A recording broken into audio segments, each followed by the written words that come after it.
Okay, ito na. Pa-service road na tayo. Medyo nakakalito na pala dito kasi ang dami ng mga kalsadang ginagawa. At saka mayroon pa dito sa taas. So ayun, kung nakikita nyo sa bandang kaliwa. Ayan na yata yung karugtong nung C5. Ewan ko kung saan papunta yan. So basta dito lang tayo sa pa-service road tayo. Pa-going to Bikutan. So okay, ito maganda na rin pala kalsada dito. Ang tagal ko rin hindi nakadaan dito, mga ilang taon na rin. So okay, at dito mayroon ng stoplight. Parang dati walang stoplight dito. So ito mayroon na. Mas maganda na rin itong may stoplight para aware din yung mga tao, hindi dire-diretso yung mga tumatawid, at siyempre yung mga sasakyan na rin. So okay, yan, may stoplight na rin. So dire-diretso lang tayo. Hindi tayo masyadong pipising kasi hindi ko kabisado yung kalsada dito, yung sitwasyon ng kalsada. Baka mamaya may mga lubak-lubak, may mga manhole. Pero okay naman, naka-aspalto na pala. So sunod-sunod lang tayo dito sa mga sinusunda natin. Okay naman. Mahirap kasi kung pipising tayo dito sa daan na hindi natin kabisado. Mamaya mayroong manhole dyan o kaya lubak, ma-shoot tayo, sigurado bali-balintong tayo. Baka bali-bali ang abutin natin. So mahirap, hindi tayo magkumpiyansa doon sa isang lugar na hindi natin kabisado. Pero pag kabisado na natin, yan, pwede na tayong pumising kasi alam natin na clear yung kalsada. Ang iingatan na lang natin yung mga kasabayan natin. Pero pag hindi natin kabisado yung lugar, yung kalsada na dinadaanan natin, dapat mag-iingat tayo. Hindi tayo basta-basta magmamabilis kasi delikado split second lang yung aabutin dyan, sigurado disgrasya abutin natin. Kaya ingat-ingat talaga. So ito okay naman, naka-aspalto. So walang problema, nakikita ko maganda naman, nakikita ko yung aspalto na nadadaanan ko, okay naman. So nandito na tayo sa Bikutan. Ayan, patawid na tayo. Doon tayo sa kabilang service road dadaan sa east. East service road tayo.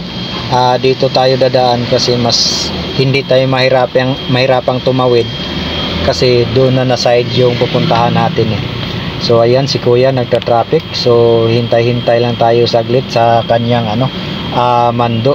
Pag pinago na tayo, wag tayong magmamadali. Tayo rin naman susunod nito So kontente lang. Siyempre, tingin-tingin tayo sa paligid, baka may makikita tayong mga magaganda. Hindi magagandang chicks kundi magagandang tanawin. So ayun na nga, nakatawid na tayo. Dire-diretso lang, dire-diretso. So dito medyo napansin ko iba yung nung kalsada, may mga manhole pero hindi naman masyadong malalim. Kaya hindi tayo pipising ng basta-basta. So kailangan pag nag-overtake tayo, dapat clear para siguradong wala tayong problema. So medyo mainit na rin. Ramdam ko na yung init sa likod ko. Kasi medyo patanghali na rin kasi inagahan ko, pero ang cool time naman talaga namin doon 1 o'clock pa, pero inagahan ko lang para pagdating doon makapagpahinga pa talaga ako. At saka syempre ma-check din natin yung sasakyan. Pero ang problema nito, kung mamaya kung anong oras naman ako makauwi, sigurado gagabihin to. Hindi lang gagabihin, sigurado madaling araw na ito. Pero wala. So ito, nandito na nga pala ako sa sukat. So ito, hintay-hintay lang tayo. Hintay tayo ng tamang pagkakataon para makatawid kasi dito pang walang may nagmamando na traffic enforcer. So ayan na nga, nakatawid na tayo sa abot ng ating mga kaya. So ito, medyo malapit-lapit na tayo. Ang sunod na, Alabang. So okay, dire-diretso lang tayo. Hindi nga ako makapising ng maayos, gawa ng medyo malubak, pero nakaka-overtake naman tayo, pero nag-iingat pa rin talaga tayo.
So okay, nasa gate na tayo.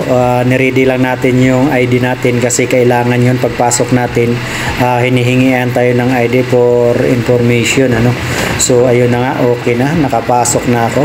So medyo ikot ako ngayon kasi nasa kabilang gate ako pumasok kasi bawal pala doon pumasok yung mga motor sa main gate. So nandito tayo sa kabilang gate. Pinapapasok lahat ng mga motor.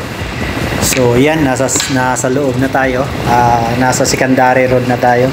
So dito mahigpit talaga nilang pinapatupad yung first stop, tapos first to go, tapos yung stop, full stop, dapat mag-stop ka doon sa signage na makikita mo na mayroong stop. So wag kang didiretso pag nakita mo yung stop na signages, kasi pag dumiretso ka at nakikita ka ng mga bantay dito ay sigurado matitikitan ka. Wala pa naman patawa dito guys, so dapat lahat alerto talaga dito kasi pag natikitan ka dito, nako, medyo malayo-layo.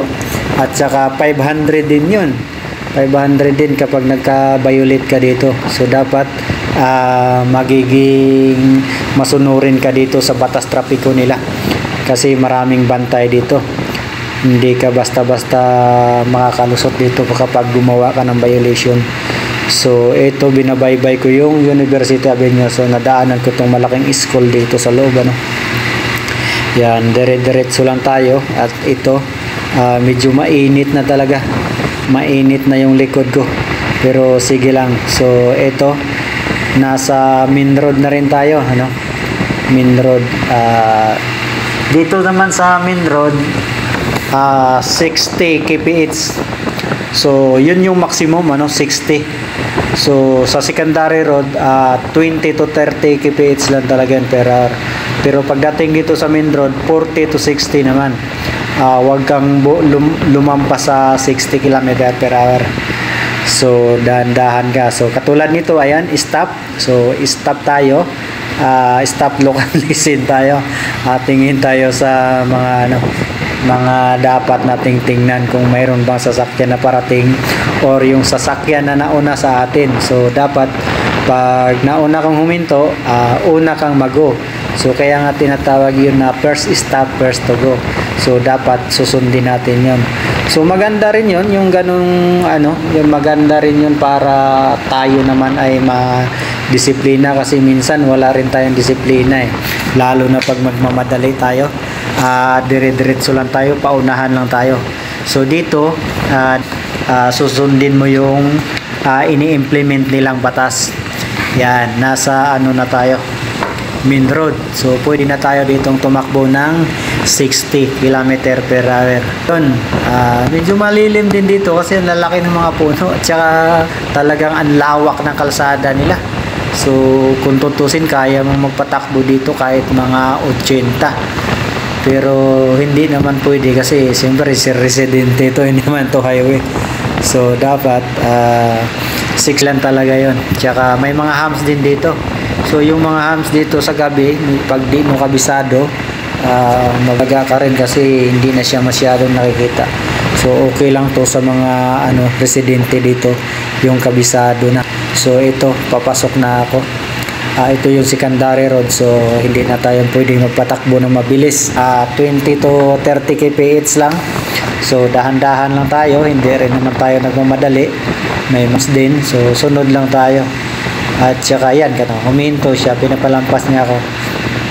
Yan, grabe lalaki din ng bahay dito guys. At siya lalaki ng village.